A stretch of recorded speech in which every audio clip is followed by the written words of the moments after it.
The August moon was as white as a £5 note.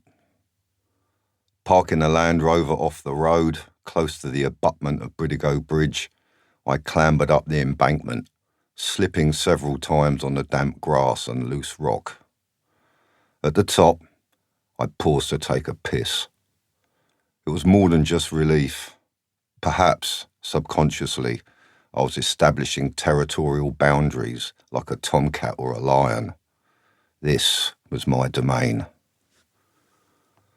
From the top pocket of my camouflage smock, I took out a leather cigar case and selected a prepared Monte Cristo No. 2.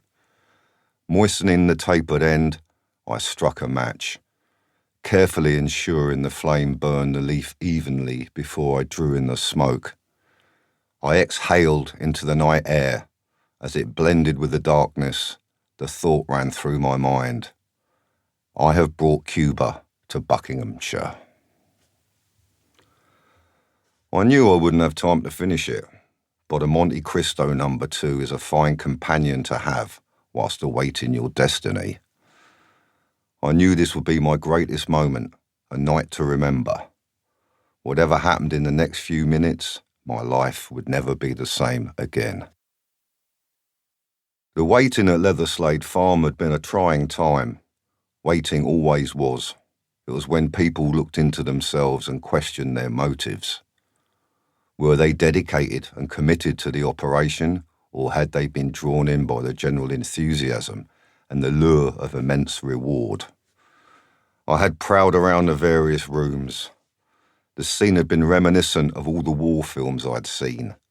The strung-up faces, the perpetual fag, the silent ones and the voluble, all going through their own personal routine for stressed-out times. They had been over the plan again and again till they were sick of it. They'd respond automatically when their moment arrived. Preparing to go, uniformed up, I had felt a great affection for all these guys. More, naturally, for those companions who'd shared in previous campaigns. I'd gone to school with Charlie when I returned from evacuation. Paddy and Bigsy I knew from my late teens. Gordon and some of the others from my 20s. It seemed inevitable that we were all in this together. The atmosphere had radically changed with the prospect of moving, of getting the show on the road at last.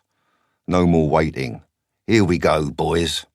Filing out and merging into their various groups, they'd have to smarten up a bit before attempting to masquerade as a guards company taking up duties at the Bank of England. They were a scruffy lot, no doubt about it. The uniforms had been left to individual choice, and the lack of uniformity showed. It had exactly the effect that I wanted, however. They resembled old black and white photographs of irregulars, Popsky's private army or the long-range desert group.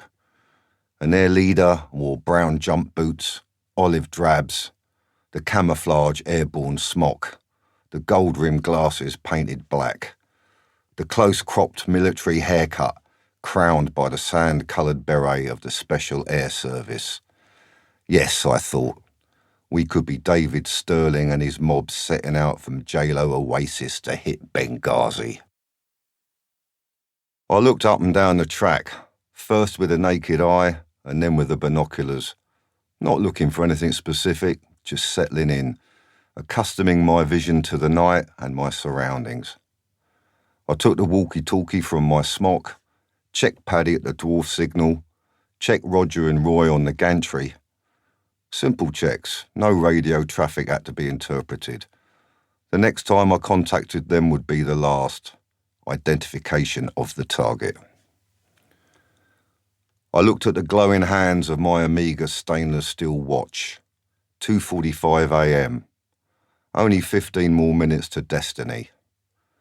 Visions of Drake and his motley crew at Panama, of Max, my old cellmate who had continually exhorted me, "You've got to sack a city." I hoped Max would not be disappointed that this was just a train.